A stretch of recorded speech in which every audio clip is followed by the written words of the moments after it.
Bagaimana Doflamingo memalsukan tahta Dressrosa lewat manipulasi besar? Kita akan menggali bagaimana seorang mantan Tenryubito menggunakan kekuatan Ito-Ito no Mi dan pengaruh dunia bawah untuk menciptakan utopia palsu.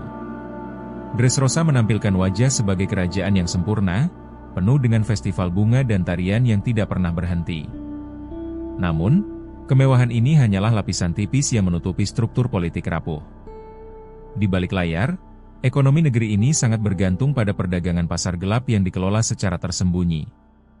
Dunia luar melihatnya sebagai surga wisata, sementara penduduk di dalamnya hidup dalam ketertiban yang dipaksakan melalui rasa takut yang terorganisir. Kondisi ini diperkuat oleh posisi strategis Dressrosa sebagai titik distribusi senjata dan barang ilegal utama di Grand Line. Sistem ini menciptakan ekosistem di mana kekuasaan tidak lagi ditentukan oleh legitimasi garis keturunan, melainkan oleh siapa yang mengendalikan arus informasi dan logistik. Celah inilah yang dimanfaatkan oleh seseorang yang mampu menggerakkan bidak politik dari bayang-bayang, mengubah sebuah negara menjadi alat untuk kepentingan pribadi. Don Quixote Doflamingo bukan sekadar bangsawan, ia adalah mantan Tenryubito yang jatuh dari kasta tertinggi dunia. Pengalaman masa kecil yang brutal membentuk kepribadiannya menjadi manipulatif dan sadis, dengan obsesi untuk mengontrol orang lain sebagai kompensasi atas kehilangan statusnya. Melalui kekuatan Ito-Ito no Mi, ia memiliki kemampuan teknis untuk memotong bangunan atau mengendalikan tubuh manusia layaknya boneka melalui benang tak kasat mata. Di dunia bawah, ia dikenal sebagai Joker, broker paling berpengaruh yang menghubungkan berbagai organisasi kriminal kelas kakap. Doflamingo memiliki akses ke informasi rahasia pemerintah dunia dan jaringan perdagangan senjata yang luas. Modal finansial dan koneksi politik ini memberinya kekuatan yang jauh melampaui kapasitas seorang Raja Beyasah di New World, menjadikannya predator yang memiliki semua alat untuk mengambil alih sebuah negara tanpa memicu alarm pemerintah dunia. Kekuatan di pasar gelap tidak lagi cukup bagi Doflamingo, ia menginginkan legitimasi sebagai penguasa sah. Ia memilih Dressrosa karena letak strategisnya dan karakteristik rakyatnya yang mudah dimanipulasi melalui citra luar yang manis. Proses pengambil alihan ini tidak dimulai dengan invasi militer, melainkan melalui infiltrasi ekonomi dan diplomasi palsu yang perlahan mencekik otoritas lama. Titik krusial terjadi ketika Doflamingo menggunakan kemampuan buah iblisnya untuk mengatur skenario kekacauan yang terencana. Dengan mengendalikan orang-orang kunci di sekitar keluarga kerajaan, ia menciptakan narasi publik bahwa raja yang sah adalah seorang tiran kejam yang menyengsarakan rakyatnya. Doflamingo memposisikan dirinya sebagai penyelamat, sehingga rakyat sendiri yang akhirnya meminta pria ini untuk mengambil alih kepemimpinan, memberikan legitimasi palsu atas tahta yang ia curi. Setelah menduduki tahta, Doflamingo membangun sistem penindasan yang sistematis.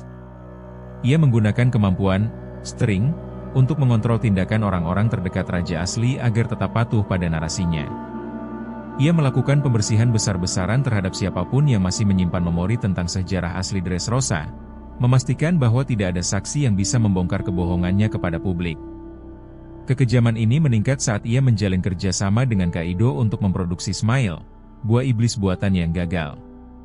Dressrosa diubah menjadi laboratorium hidup untuk eksperimen ini. Bagi mereka yang berani melawan, Doflamingo menggunakan kemampuan Sugar untuk mengubah mereka menjadi mainan. Hal paling mengerikan dari kekuatan ini adalah penghapusan memori. Korban tidak hanya kehilangan wujud manusianya, tetapi juga dihapus sepenuhnya dari ingatan orang-orang yang mencintai mereka, membuat mereka hilang tanpa jejak secara sosial. Stabilitas palsu ini mulai retak saat Trafalgar Law masuk ke dalam konflik. Law memiliki dendam pribadi dan mengetahui rekam jejak Doflamingo sebagai manipulator ulung. Kehadiran Law menjadi katalis bagi munculnya perlawanan dari para gladiator di Koloseum yang merasa tertindas oleh rezim Doflamingo. Law tidak hanya mengandalkan kekuatan fisik, tetapi juga strategi untuk menghancurkan pondasi ekonomi sang raja palsu. Target utama Law adalah memutus jalur distribusi Smile yang menjadi sumber kekuatan finansial dan posisi tawar Doflamingo di mata Kaido. Ketika distribusi Smile terganggu, Doflamingo kehilangan perlindungan dari Yonko. Hal ini memaksa sang raja untuk melepaskan topeng kebaikannya dan menunjukkan sisi monstir yang selama ini ia sembunyikan di balik senyum karismatiknya demi mempertahankan kendali atas Dressrosa. Dalam kondisi terdesak, Doflamingo melepaskan Birchage, sebuah kubah benang raksasa yang perlahan menyempit untuk menghancurkan seluruh kota. Tindakan ini mengonfirmasi sifat sadisnya.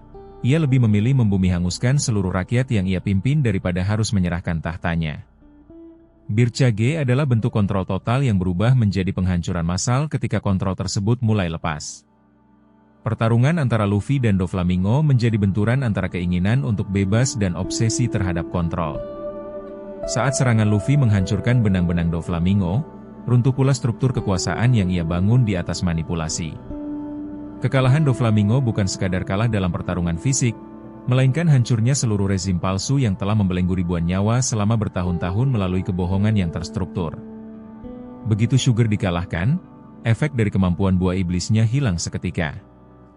Ribuan orang yang telah diubah menjadi mainan kembali ke wujud manusia mereka secara bersamaan. Dressrosa tiba-tiba dipenuhi oleh orang-orang yang telah hilang selama bertahun-tahun, memicu reuni yang menyakitkan karena rakyat baru menyadari bahwa mereka telah melupakan anggota keluarga mereka sendiri akibat manipulasi Doflamingo. Kekalahan ini juga memutus rantai distribusi senjata ilegal di wilayah tersebut, yang memberikan ruang bagi stabilitas keamanan kawasan. Namun, trauma psikologis yang tertinggal sangat mendalam. Rakyat harus menghadapi kenyataan bahwa raja yang mereka puja sebagai penyelamat sebenarnya adalah monster yang telah mencuri sejarah dan identitas mereka. Kerajaan tersebut terpaksa memulai proses rekonstruksi fisik dan pemulihan mental bagi para korbannya. Kisah Doflamingo di Dressrosa menunjukkan betapa berbahayanya kontrol informasi dan manipulasi psikologis dalam skala negara. Ia membuktikan bahwa kekuasaan yang dibangun di atas kebohongan mungkin terlihat stabil, namun sebenarnya sangat rapuh karena tidak memiliki fondasi kepercayaan yang nyata. Satu kebenaran yang terungkap sudah cukup untuk meruntuhkan seluruh kekaisaran benang tersebut.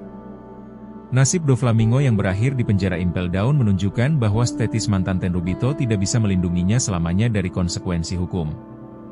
Meski begitu, banyak fans percaya bahwa Doflamingo masih menyimpan rahasia besar tentang Mary Joa yang membuatnya tetap dipantau ketat oleh pemerintah dunia meskipun sudah terkurung. Sosoknya menjadi pengingat bahwa upaya untuk menjadi Tuhan atas hidup orang lain selalu berakhir dengan kejatuhan yang sama kerasnya dengan saat mereka naik. Doflamingo berhasil menipu satu negara hanya dengan benang dan manipulasi informasi. Menurut kalian, apakah ada tokoh lain di dunia One Piece yang memiliki tingkat manipulasi yang lebih mengerikan daripada Joker? Atau mungkin ada teori tentang rahasia Mary Joa yang masih ia simpan? Tulis pendapat kalian di kolom komentar.